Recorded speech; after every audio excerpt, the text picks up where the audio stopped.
and welcome to Business Stand-Up Teacher video. In the early 90s, large families planning a road trip had very few cars to choose from. The Maruti Suzuki 800 and Omni, the Hindustan Motors Contessa Classic and Ambassador, and the Premier Padmini 180 NE. After two attempts, the Ratan Tata-headed Tata Motors came up with the Sumo, which became a runaway success as a multi-utility vehicle. But Sumo lost the plot at the turn of the century with peppier competition.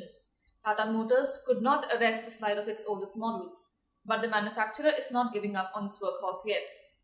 It launched the fifth generation of the vehicle, Sumo Gold, in July. With Gold, Tata Motors intends to shift focus from the commercial segment that had become its default category to target the personal buyer segment. Tata Motors wanted to tap into the growing demand for Jeep-like vehicles, which would have greater carrying capacity than hatchbacks or sedans. By 1992, Tata Motors had launched the Estate, a station wagon, and the Sierra, a three-door SUV. But they were not priced for the mass market. The Sumo was launched in 1994, and it became the fastest-selling product of its time and achieved the milestone of 100,000 units sold in just 3 years. Named after Sumant Malgaonkar, it became synonymous with vehicles capable of carrying families. Throughout the 1990s, it remained the king of UVs with a supply backlog running into thousands of units. By 2001 onwards, from a near monopoly of the UV segment, the Sumo took a beating as new models such as the Mahindra Bolero, Chevrolet Tavera and Toyota Qualis were launched. From a peak of 55,000 units a year in the 90s, it sold just under 30,000 units last year.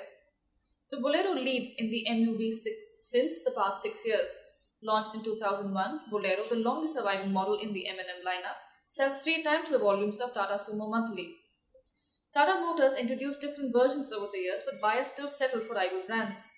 The Grand, launched in 2008, was a longer and more premium model than the regular Sumo, selling for Rs 8.07 lakh. According to Tata Motors, about 55 to 60% of the buyers of the Sumo are those who run intercity travel agencies. The balance 40 to 50% are personal buyers. With the Gold, it intends to target the personal buyer. It hopes to pit the Gold's improvement against the Bolero. For instance, it has roof-mounted dual air conditioning for the rear passengers, a first-in segment. In addition, it also offers 20% more space than the competition. Its other scoring features over the Bolero include rear fog lamps, rear defogger, slide intrusion beams on 4 doors, and fabric door trims.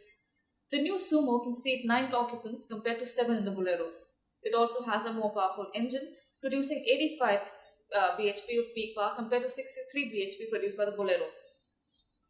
Tata Motors has priced the Sumo Gold at Rs 6.5 lakh, whereas the Bolero is priced slightly more at Rs 6.55 lakh. That's all for now. Do join us later for more news and updates. Thank you.